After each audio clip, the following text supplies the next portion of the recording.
Go. Hello, this is Jose Fuentes here for ShapesAndRain.com. I'm with my client Beth.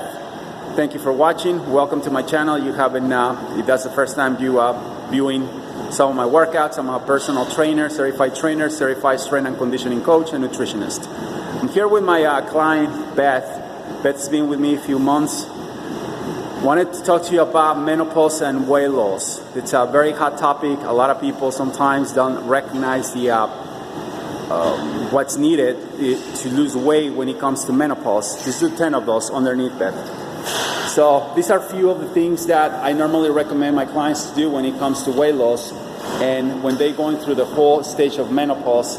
So a few things that I want to point out that are very important when it comes to losing progesterone and estrogen, which is one of the main things that happens after you go through menopause. Not just any workout will work for you. Has to be specific to boost your estrogen levels and progesterone. I want you to kind of like learn exactly where are the steps. Strength training is important. Doing your body weight like Beth is doing is very important. Light cardio movements like the one she did on the step is important.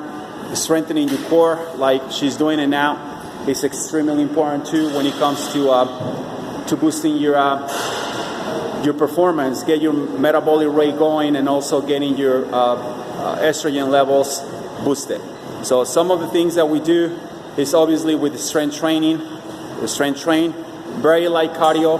Cardio will stimulate a lot of your adrenal glands, which is very good, but we're talking about boosting your estrogen levels and progesterone. So those are two different things, and that's exactly what happens when you go through menopause. So we've been managing to do very well when it comes to the strength training and having her weight down. As you can see, we have a lot of, the rate of success has been very high because she's learning what to do. She's keep adding muscle tone, working on keeping her bone density going and all the things that happen or decrease after you go through menopause. So that's very important that you learn that. And these are some of the movements, some of the moves that we do when we go through that. Now let's go here one more time, Beth.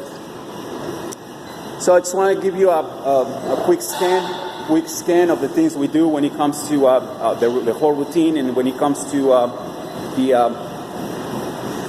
what we call menopause, weight loss during menopause. So a lot of my clients that they're over 45, 50 years old, they go through many different things, have flushes, they start getting tired easily, and everything that you guys experience when you enter into that stage.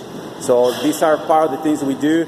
I'm gonna put on the description some of the things that you should do for the diet, the way you should be doing from the nutritional aspect, not just the physical aspect, but I just want to give you an overview. So this is Jose Fuentes for ShapesAndRain.com with my client Beth. Thanks a lot.